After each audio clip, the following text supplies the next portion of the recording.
In, on, at, these are the prepositions. હવે આ preposition ક્યારે વાપરવામાં આવે છે?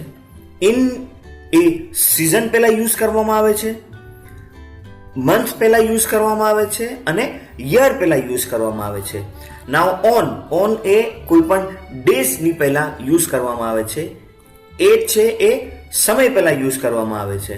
Let's see. In a for season, month and year, on is for day, 8 is for time.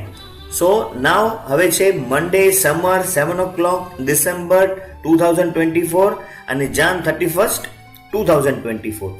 Let's talk about Monday. Monday is a day, then we can use on. Summer is the season. Summer A season છે તો એની આગળ આપણે આવશે in. 7 o'clock A time છે, then at will be there. December a month છે, then